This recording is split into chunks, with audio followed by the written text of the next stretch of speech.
No one wants to say they're afraid, because if you say you're afraid, then it means you're a coward. I'd rather be a failure than a coward. The first big, felt like a death decision was I was a consultant, 22-ish years old. I had a paid for, condo that I bought overlooking the city. And I remember thinking, like, I really hope I don't wake up tomorrow. And what was difficult about that was that at that time was when my father was most proud of me. Because I was doing everything that was according to plan. He could talk about like his son who graduated in 3 years from Vanderbilt, had the good job, like everything we're following the plan. It was upon realizing that my ultimate expression of living out his dream was me feeling like I didn't want to be alive. And I realized that one of our dreams had to die, either his or mine. To put this in perspective of like how afraid of my father's judgment I was, I left the state and drove across the country halfway through before calling him to tell him that I was gone. And so I bring this up because I'm not trying to be dramatic here, but I'm saying that if you feel a lot of pressure, I get it. Like I tried to leave the job that I was at to pursue just literally anything that wasn't that. Just I wanted to start a business at some point. I didn't know how I was going to do it. I just knew that what I was doing was not the path I wanted to be on. Our relationship struggled for, years after that. And I also bring that up because sometimes there's this illusion that like, you get on the Oscar stage or whatever it is, and you're like, hey, I just want to thank, my mom, my dad, my friends for always supporting me. And I can't say that. And I wish I could. And you might not be able to say that either. And I also don't think that's a reason not to do it. And I think that when you ask the original question, what are the people from 0 to 1 really looking for? I read tons of business books at that time, but I couldn't use any of them because I was so afraid. And what's crazy is that like, I think about it now in retrospect, and it's like, it's crazy how large the perceived monsters can appear. And Layla has this quote that I love, but it's, fear is a mile wide and an inch deep. And so you look at it and it looks like this ocean, and then you take the first step and you realize you don't drown. It's just like, oh, there's ground underneath of this, right? There's other people who are more on my path, and the friends you lose, you gain new friends, right? And so that fear was the hardest decision that I've had to overcome in my entrepreneurial career. And I think of all the split paths in my life, that was the one that if I had many timelines or many universes that existed, that was probably the one that is the most likely that I would not have parted from. So I think in like 90% of universes that Alex Hormozi exists, I'm just a consultant somewhere. And so I would encourage you, if you do feel that, you're not gonna die. Like you won't die, and you might just live. No one wants to say they're afraid, because if you say you're afraid, then it means you're a coward. And I think that it only means you're a coward if you allow that fear to change your behavior in an aversive way, as in it not towards what you want. Mm-hmm. And so, the inverse of that, many people have heard it, courage is not acting without fear, but despite fear. And I think that when you allow fear to change your behavior the wrong way, that is when you can give yourself that title of coward. And I think that is a title that I have feared my whole life. And that label is I'm more afraid of that label mm-hmm. than the label of failure. I'd rather be a failure than a coward. There's a tweet that I love by Andrew Wilkinson, which is, every entrepreneur ever, here's the winning number for my lottery ticket. And so it's like, every entrepreneur will say, here's the winning lottery ticket, but it's like, that drawing already happened. Okay, yeah. Right, and so like you can't cash that ticket in, it's already done. And so people say the word first principles, no one really knows what it means. Some people do, but basically there are foundational truths of business that exist, and the conditions of the environment will change. And so you have to apply those truths to whatever the current condition is. And so that's what I try and tease out with the books and the stuff that I put out in content. But at the end of the day, you have an input of time, like zooming all the way out. If the goal, assuming that your goal is to make money, okay, and this is just a purely economic business goal, then you have time, which is the primary currency that you trade it, and you make dollars over a period of time.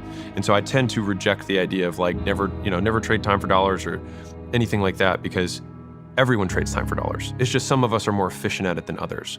But even exchanges that occur that just are not denominated in time still occur over time.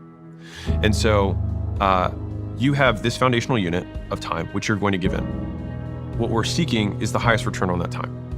And so within a business context, there's kind of 3 levels of things that have to occur in a business. You have to, attract attention, you have to convert attention, and then you have to deliver something for that attention. And so, which is, you need supply and demand to have a business, and then leverage to get as much out of it as you possibly can.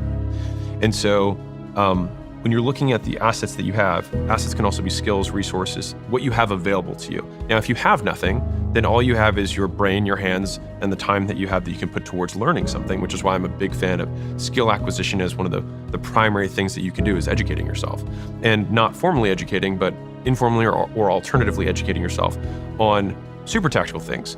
Once you get over the fear, then you start asking, okay, how do I let people know about my stuff?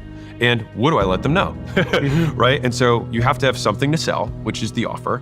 And ideally, you want the offer to have as much leverage as possible. Like, so if you sold software or you sold media, those are things that you can cut once, sell 1,000 times.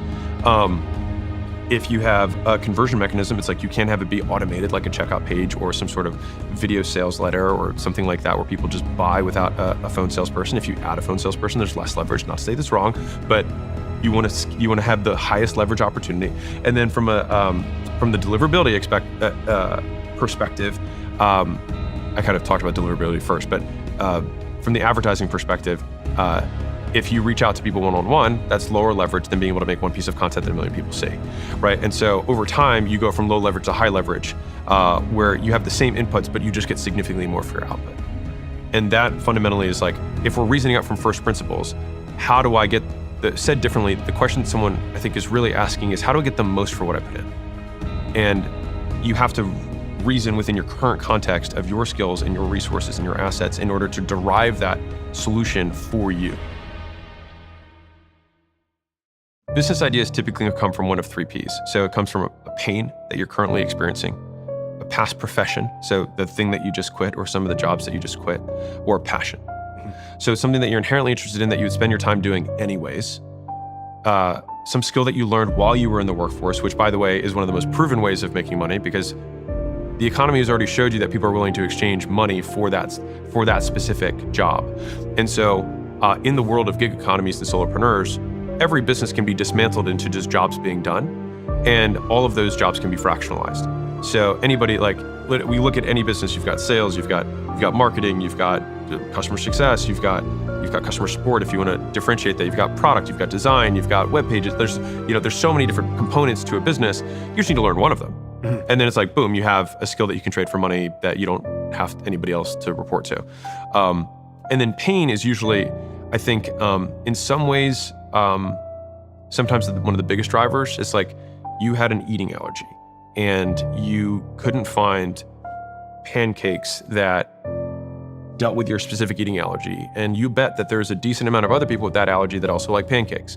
And so then you make pancakes that are delicious and amazing that also cater to people with that food allergy. And then all of a sudden, like, you have a business based on pain. And why does that matter? I think that deep knowledge of the prospect is paramount or very important for creating exceptional products.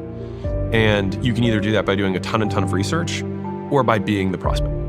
I met the guy who invested in Regal Cinemas, which is probably the biggest chain in the US.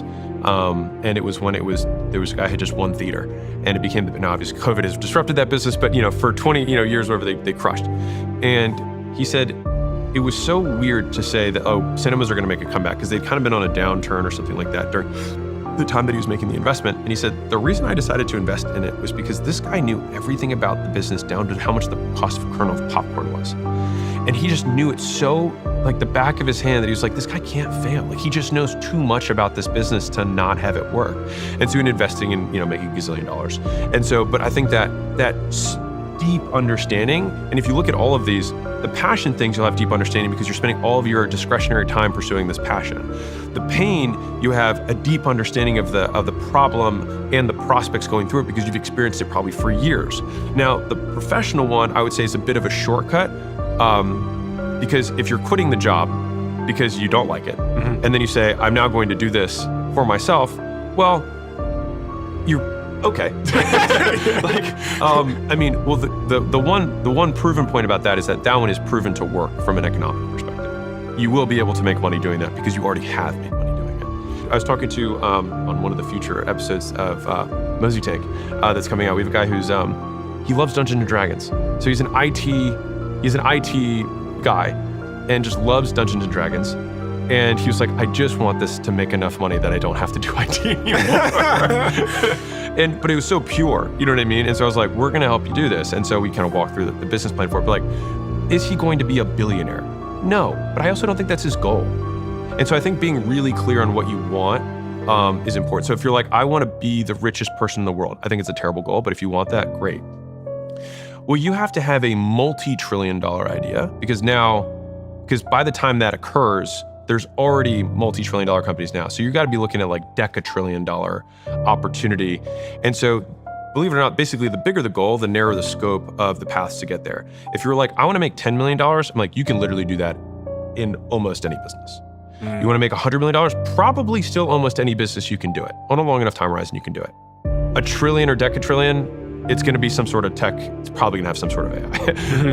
And so you get, basically the bigger the goal is, the narrower the scope of how to get there. But the vast majority of people who are like, I want to be the richest man in the world, is just because they don't know how to like really think through it and be like, all right, well, after like 100, there's really nothing you can't do except buy more big things. But like in terms of your actual consumption, maybe even 20 is like, you can only eat at restaurants that go so expensive. You can only stay at the best hotels. You can only drive the nicest cars. You can do that with about 25 million. What's crazy is delay discounting happens both ways. Like, so like you set your alarm for 5 a.m. at night and you're like, I'm gonna wake up at 5. But that's because you're delaying the pain of waking up. And when it's immediate, I have to quit the job. Like I'll quit my job tomorrow for 20 years. And so it's just like we delay the fact that we're going to be miserable into the present to we massively discount what a whole lifetime of misery would be. It can't reason the logic chain of causation and causality of what's going to happen next in a chain of events. And so when you get into the specific of it, all of a sudden you're like, okay, I'm not gonna be homeless and then shamed and die. I might live in inferior living conditions for a short period, which, by the way, when you're later on in your life, you'll look back and think of as the good old days, because I can't believe I was couch surfing, I was pursuing my dreams, right? It's only like in the moment that it feels bad. When you look back, like even, I find this hilarious, like how long after you do something embarrassing is it funny? Right? Like at some point, for almost all of us, with enough time, the shameful experience becomes funny. And so if it is going to become funny eventually, it might as well become funny now. Also, logic downside risk here. I'll have a story, and I can always get my job back. Okay, and if I can't get that job back, I'll have other ones that will be available. Fine. And if I have a downgrading and some people think that I'm not as successful as them, okay, I'll not stop though. Like, and you just kind of play it out and you're like, okay, I think I have like most of these conditions prepared for. And then all of a sudden you can like have those things. If you want to be compelling, a demonstration or a model is always more compelling than anything else. And so me even going through that entire narrative, right, is taking everyone else who's been listening to this on some journey. It's like, if you want to make a compelling pitch for a business, it's like, we pretty much just kind of went through one. And so that's really what it comes down to. It's you're like, well, what do I do with my business? It's like, create your narrative of why you're even doing this. And if you can explain to somebody why they should care about this problem, or more specifically, why you care about this problem, I'll tell you this, more investors will, like, I might be like, I don't care about kitchen utensils, but this girl certainly does. And I'm sure there's other women who do too. And what everyone wants to see is obsession. And unfortunately, in like some of the world, I know more in the UK than the US now, like that kind of perspective of like just being all in obsessed with stuff has almost been like bastardized, or like, been chastised. But the people who are obsessed are the ones who change the world, at least change their world. And so a lot of times we don't look at what I call the don't, which is like the alternate path. And so if I had played out my existing path, I had a guarantee of outcome I didn't want. It was just at a delay. Whereas here, there's a chance that I can make it. And so one of the final kind of frameworks for making the decision was guarantee bad, chance at good. And I was like, well, I might as well take a chance.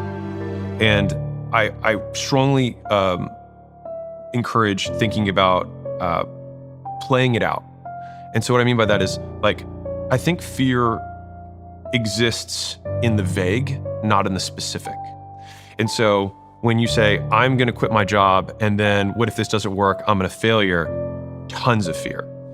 If I say, I'm going to quit my job, and then I'm going to try and start a business, and if the business doesn't work, I'll probably have a compelling story that I could tell for business school if I wanted to show that I had some entrepreneurial slant. In the meantime, I could use that experience plus my job experience to probably get another or maybe even better job in the meantime and match or supersede my existing income. And the actual loss would be maybe the savings that I had saved up. But if I'm younger or I haven't made as much money as I want, then that's never been the amount of money that would be material anyways on the grand scheme of what I would like to make.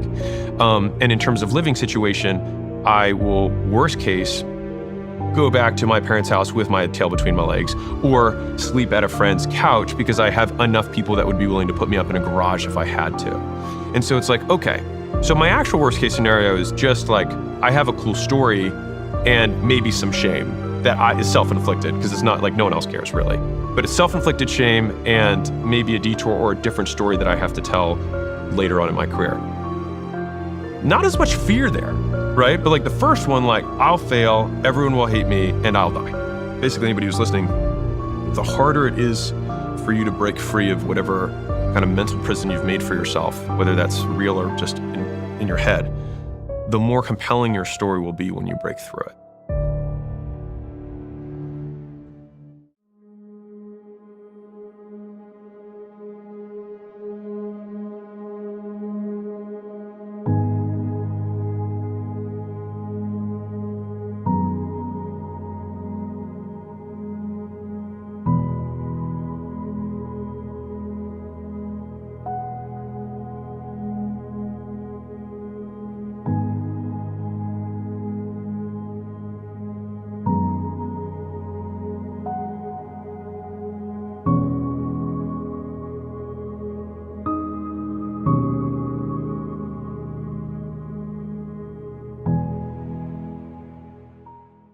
Większość ludzi jest prowadzona przez swoje firmy. Oni nie prowadzą swoich firm. Niezależnie od tego, gdzie jesteś, prawdopodobnie jesteś o jeden system od zupełnie innego biznesu. Oszczędzaj czas, energię, pieniądze, stres. To są systemy. Czy robię rzeczy, które faktycznie napędzają biznes do przodu? Jeśli masz duże, podstawowe cele i wskaźniki ustalone w swojej firmie, wszystkie małe kamyczki tak naprawdę nie mają znaczenia. A jeśli to zrobisz, będziesz mieć system, który faktycznie zarabia pieniądze, a nie taki, który tylko sprawia, że czujesz się dobrze.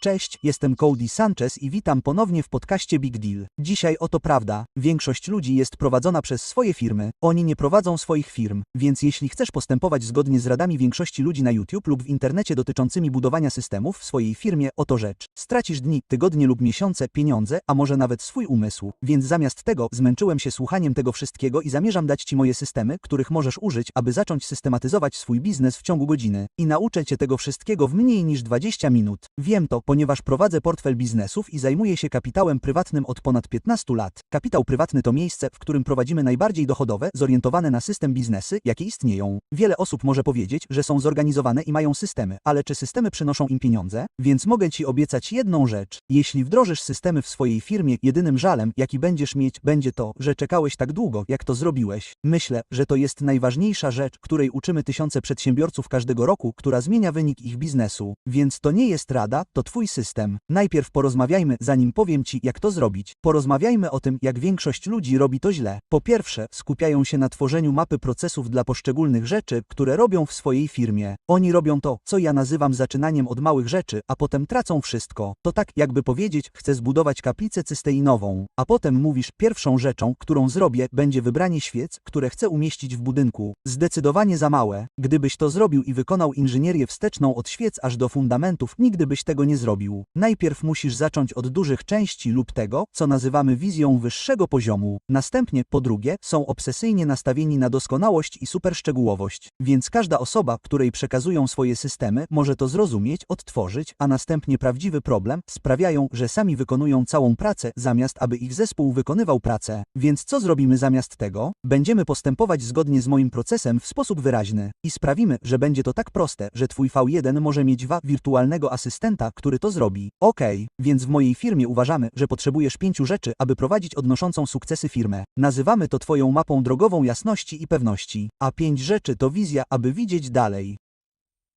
To jak wycieraczki przedniej szyby. Potrzebujemy deski rozdzielczej, aby jechać szybciej. To jak ograniczenie prędkości, wskaźnik paliwa i tym podobne. Potrzebujemy celów, aby zajść dalej. To twój GPS, aby zobaczyć, gdzie chcesz dotrzeć i o której godzinie. Potrzebujemy komunikacji, aby móc płynniej jechać. W ten sposób podążasz za mapą. Daje ona alerty, mówi, gdzie są radiowozy. A potem potrzebujemy ludzi, aby wspólnie prowadzić interesy. Więc nie robisz tego sam. Ludzie to może ludzie, którzy pracują przy twoim samochodzie i dbają o to, aby działał muzyka i stereo. Teraz nazywam, gdy łączymy wszystkie 5 rzeczy, naszym skalowalnym systemem operacyjnym. I uważamy, że jeśli masz ten GPS dla swojej firmy, to zajdziesz dalej.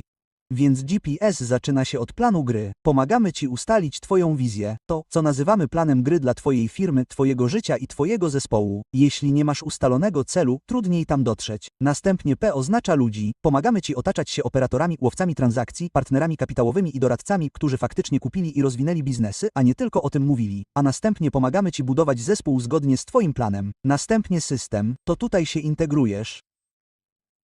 Jak, powiedzmy, zatrudniamy, kontynuujemy szkolenia, aby sprzedawać, jak wdrażasz SOP dla wszystkiego? I kradniemy nasze z 15 lat prowadzenia firm. I dlatego chcę przeprowadzić cię przez kilka rzeczy, o których myślimy w tym względzie. Po pierwsze, chcę porozmawiać z wami o systemach szczytowych. Jak decydujecie, czy system jest dobry czy zły? Cóż, piszemy szczyt w ten sposób, PE i C. A to oznacza, że potrzebujesz sprawdzonych, przetestowanych w boju ram, więc to są rzeczy, które istnieją od dawna. Potrzebujesz wyraźnych procesów, to znaczy, że lubię filiżankę kawy czarnej z łyżeczką oleju kokosowego i lubię ją podgrzać w mikrofalówce przez minutę i 30 sekund, w przeciwieństwie do chciałbym kawy. Potrzebujemy wdrożenia, więc jeśli chcę, aby mój zespół pił tę samą kawę za każdym razem, jak mogę się upewnić, że wiedzą, że taką kawę lubię? Cóż, masz system, następnie masz punkt kontrolny, następnie masz ciągłą komunikację. Porozmawiamy o tym, a potem numer 4, może w końcu zdajesz sobie sprawę, że chcesz trochę cynamonu w tym złym chłopcu. I lepiej, jeśli masz w nim cynamon. I jaki jest twój plan ciągłego doskonalenia? Jak często sprawdzasz swoje systemy, aby je zaktualizować? Myślę więc, że w każdym biznesie jest 7 rzeczy, do których musisz dodać swoje systemy. Musisz mieć wizję, musisz mieć modele, musisz mieć tempo, musisz mieć ludzi, musisz mieć operacje, musisz mieć marketing, sprzedaż i finanse. Więc dzisiaj chcę porozmawiać z tobą tylko o najważniejszym systemie, który jest twoim fundamentem. Nie o świecach na kaplicy system, ale o fundamencie. Zaczyna się od twojej wizji. Wierzę, że twój przychód jest odzwierciedleniem twojego pulpitu nawigacyjnego wizji. Więc jeśli nie masz jednego, 3-letniego pulpitu nawigacyjnego wizji, to twoja firma nie będzie wiedziała, dokąd zmierzać. I pozwól, że pokażę ci przykład naszego. Ten jest naprawdę na żywo. Możesz zobaczyć, jak przewijam go w miarę, jak idziemy. Każdy biznes, który prowadzę, a jest ich teraz wiele, zaczyna się od planu wizji. Przeanalizujmy, co się w nim znajduje. Zaczyna się od tego, że jestem, to jest motto twojej firmy. Więc tutaj dla nas w myśleniu kontrastowym mówi mi, kto jest kontrastem. Kto jest typem osoby, która przyjdzie i będzie dla mnie pracować? I mam takie małe powiedzenie, że jestem kontrastem. Nie proszę o niczyje pieniądze, nie oczekuję niczyich pochwał, nigdy nie kroczyłem łatwymi ścieżkami, nie chcę boksów i małych żyć. Jestem budowniczym, jestem właścicielem, nie robię tego, co mi każą. Robię to, co jest wymagane. To jest typ szaleńców, których szukam w mojej firmie. Następnie będziesz mieć swoje wskaźniki gwiazdy polarnej. Wierzę, że każda firma potrzebuje lewej i prawej gwiazdy polarnej lub tego, co nazywam ilościową i jakościową gwiazdą polarną. Opowiem o nich, więc w Contrarian Thinking nasze 2 gwiazdy polarne to przychody i obserwujący. Chcemy zwiększyć naszą bazę odbiorców i chcemy zwiększyć nasze przychody. Teraz pomyśl o tym w ten sposób. Gdybyś miał tylko jedną gwiazdę polarną, a mianowicie przychody, cóż, mógłbym naprawdę zwiększyć przychody tej firmy, gdybym nieustannie spamował wszystkich, aby kupowali nasze produkty. Ale co by się stało? Moja publiczność spadłaby bardzo, ponieważ ludzie by się zirytowali. Więc kiedy mam przychody, ale mam wokół wokół nich obroże jak pies, który jest obserwującymi. Cóż, nie mogę po prostu całkowicie zabić przychodów, ponieważ zabiję moich obserwujących. Muszę zrównoważyć te dwie rzeczy. Następną rzeczą jest to, że chcę mieć cel 5 i 10-letni. Więc kiedy przyjmujesz nowych pracowników do swojej firmy, musisz im powiedzieć nie to, gdzie jesteś dzisiaj, ale dokąd zmierzasz. To jest pytanie numer 1, które zadają mi nasi nowi pracownicy, nie co robimy dzisiaj, ale dlaczego wybieram dołączenie do was dzisiaj, żeby moje życie było lepsze za 1, 3, 5 lat. Czy zarobię więcej pieniędzy? Czy będę szczęśliwszy? Czy polubię zespół? Następnie chcę, żebyś opowiedział o swoim celu końcowym. Kiedy powiesz jako firma, człowieku, że daliśmy radę. Dla nas tutaj, w Contrarian Thinking, jest kilka ważnych rzeczy. Musimy stworzyć 1 milion właścicieli małych firm, którzy będą wolni finansowo. Chcę to mieć na swoim nagrobku. Chcę móc zobaczyć twarz każdej osoby, której pomogliśmy stworzyć tak duże bogactwo, że zmieniło to trajektorię ich rodzin. To jest mój egoistyczny cel. A po drugie, chcę, żeby ta firma była wielomiliardową firmą medialną i inwestycyjną. Chcę, żeby była jak Bloomberg plus CNBC plus, jak zaufana firma inwestycyjna naszego pokolenia. Wtedy musisz mieć swoją osobistą wizję. Możesz to zobaczyć tutaj. Twoja osobista wizja to sposób, w jaki upewniasz się, że nie nienawidzisz swojego biznesu. Czy kiedykolwiek przypadkowo zbudowałeś coś, czego naprawdę nienawidziłeś? Jak wiesz, może założyłeś firmę i nagle zdajesz sobie sprawę, że masz pracę, której nawet nie przyjąłbyś, gdyby ktoś ci ją zaproponował. Ta osobista wizja to miejsce, w którym to przedstawiasz. Więc mówi ci, jak wygląda sukces dla ciebie.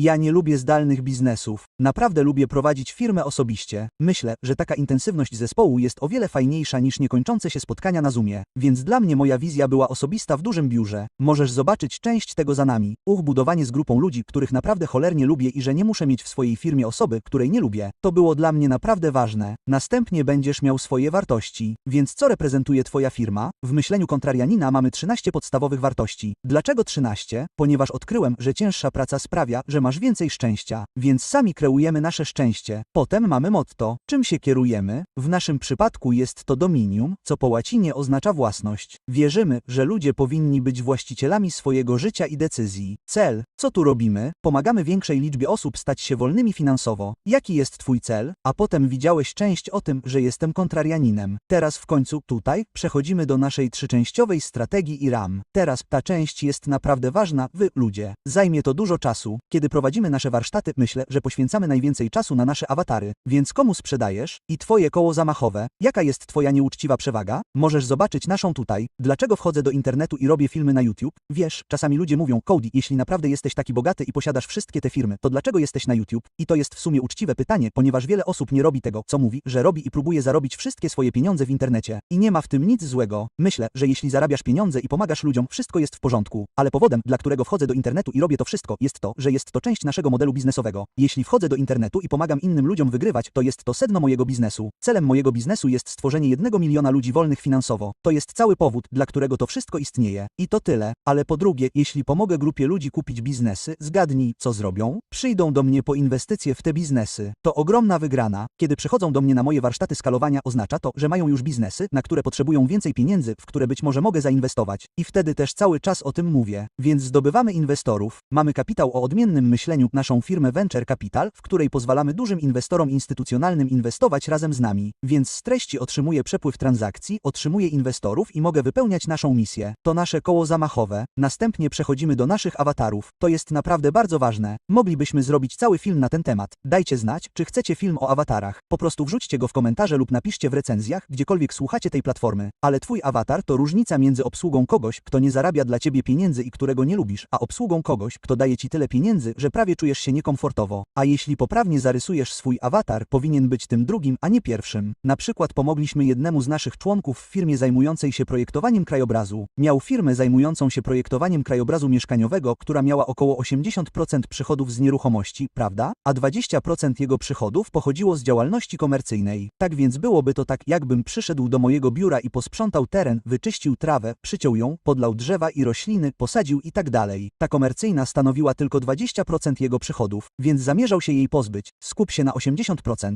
Zaweź zakres. To właśnie mówią ci ludzie w internecie, prawda? Cóż, rzecz w tym, że komercyjne przedsiębiorstwa miały dwukrotnie większą marżę zysku i były o wiele bardziej chwytliwe. Zostały z nim na zawsze, więc mógł wydać więcej na pozyskanie większej liczby klientów komercyjnych. Skończyło się na tym, że obrócił cały swój biznes. Ten awatar przyniósł mu pierwsze 10 cyfr. Przepraszam, nie 10 cyfr. To byłoby słodkie.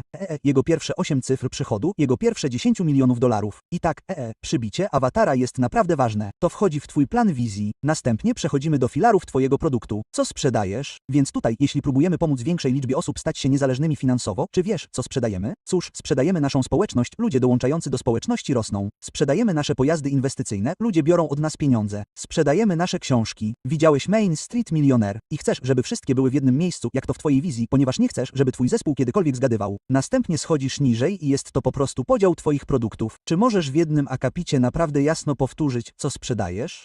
Najważniejsza część jest jednak taka.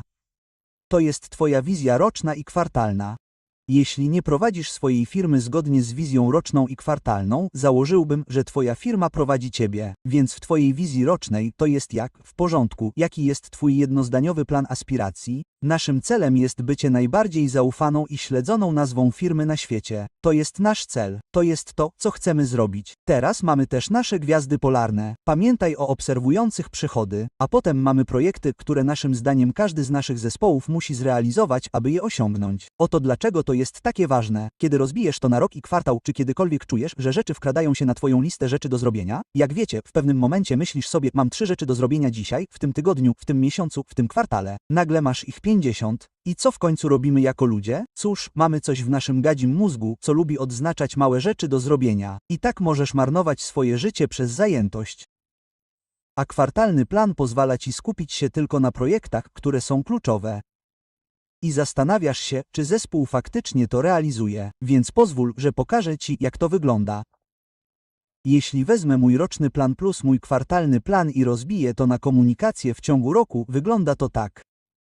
Mam cotygodniowe spotkania z zespołem. Te cotygodniowe spotkania zajmują około 2 godzin tygodniowo. Następnie mam miesięczne przeglądy. To tutaj sprawdzamy, jak radzimy sobie z tymi kwartalnymi celami i po prostu je wyciągamy za każdym razem. Następnie mamy kwartalne sprinty, w których mówimy, w porządku, minęły już 30 dni kwartału. Co będzie dalej? A potem cele roczne. Zajmuje to około 4 do 8 godzin w kwartale i od 8 do 12 godzin w roku, aby zaplanować, co zamierzasz zrobić w kolejnym roku.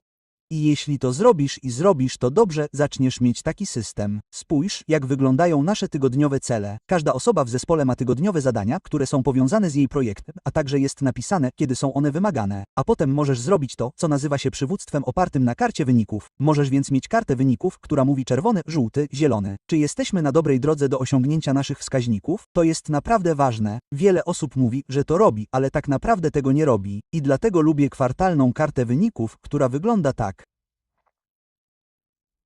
North Stars, cele firmy, a potem chcę zobaczyć status projektu każdej osoby, czy jest na dobrej drodze, czy nie. Chcę zobaczyć wskaźnik ukończenia. Ups, Mike, 0% ukończenia. Niedobrze. Chcę zobaczyć, kto za to odpowiada. To drży osoba bezpośrednio odpowiedzialna. A potem chcę zobaczyć, na jakim są etapie. Na przykład, pracuję nad tym. Jeszcze tego nie zacząłem.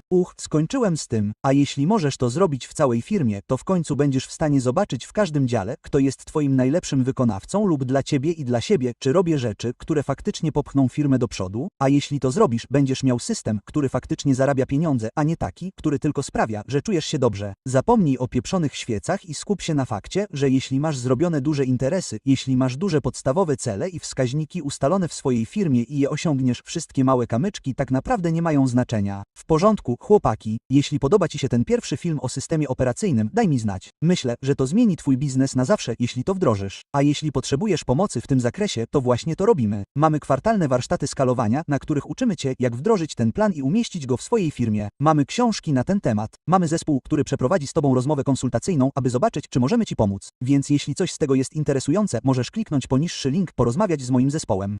Ale wiedz, że bez względu na to, gdzie jesteś, prawdopodobnie jesteś tym, kim możemy być dla ciebie i jeden system od zupełnie innego biznesu, ponieważ system oznacza oszczędność stresu, czasu, energii, pieniędzy. W porządku, do zobaczenia w przyszłym tygodniu.